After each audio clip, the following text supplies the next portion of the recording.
Municipal corporation દ્વારા વર્ષ 2024-25ના મિલકત વેરા ભરવાની મુદ્દતમાં 15 દિવસનો વધારો કરવામાં આવ્યો છે। કોર્પોરેશનના મિલકત વેરા ભરવાની મુદ્દતમાં 15 દિવસનો વધારો કરવામાં આવ્યો છે। કોર્પોરેશન દ્વારા રહેણાંક અને બિન રહેણાંક મિલકતોના વેરા બિલ ચારેય ઝોનમાં બજાવી દેવાયા હતા। દક્ષિણ ઝોનમાં વોર્ડ નંબર 16, 17, 18 અને 19માં છેલ્લી તારીખ 16 હતી, જે હવે 31 જાન્યુઆરી કરાઈ છે। પશ્ચિમ ઝોનમાં વોર્ડ નંબર 8, 9, 10, 11 અને 12માં છેલ્લી તારીખ 23 હતી, જે હવે 7 ફેબ્રુઆરી કરવામાં આવી છે। ઉત્તર ઝોનમાં વોર્ડ નંબર 1, 2, 3, 7 અને 13માં છેલ્લી તારીખ 29 હતી, જે હવે 13 ફેબ્રુઆરી કરાઈ છે। વોર્ડ નંબર 4, 5, 6, 14 અને 15માં છેલ્લી તારીખ 3 ફેબ્રુઆરી હતી, જે હવે 18 ફેબ્રુઆરી કરવામાં આવી છે। વેરો ભરવા માટે દરેક વોર્ડ કચેરીમાં સવારે 9:30 થી સાંજે 4 સુધી સમય હોય છે। જો કોઈ કરદાતાને વર્ષ 2024-25નું બિલ ન મળ્યું હોય તો તે જે તે વોર્ડ ઓફિસનો સંપર્ક કરીને મેળવી શકાશે। કોર્પોરેશનમાં ચાલુ વર્ષે મિલકત વેરાની આવકનો લક્ષ્યાંક ₹721 કરોડ છે,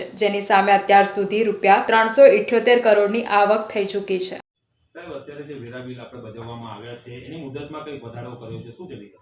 ચોક્કસથી આપ જાણો છો કે હાલમાં વડોદરા મહાનગરપાલિકાના વિસ્તારના આવેલી તમામ મિલકતોના પ્રોપર્ટી ટેક્સના બિલો વિતરણ કરવામાં આવી રહ્યા છે, જેમાં ખાસ કરીને જે દક્ષિણ ઝોનની છે એની બિલ ભરવાની છેલ્લી તારીખ 16/1/2025 હતી, એમાં વધારો કરીને નવી તારીખ 31/1/2025 કરવામાં આવી છે। પશ્ચિમ ઝોનની છેલ્લી તારીખમાં 15 દિવસનો વધારો કરીને 7/2/2025, ઉત્તર ઝોનની છેલ્લી તારીખમાં વધારો કરીને 13/2/2025 અને પૂર્વ ઝોનની છેલ્લી તારીખમાં 15 દિવસનો વધારો કરીને 18/2/2025 નક્કી કરવામાં આવ્યું છે। આમ તમામ કરદાતાઓને વેરા બિલ ભરવામાં અનુકૂળતા રહે તે માટે 15 દિવસનો વધારો કરવામાં આવ્યો છે, જેની તમામ નાગરિકોને જાણમાં લેવા તથા એનો લાભ લેવા ખાસ નમ્ર અપીલ કરવામાં આવે છે।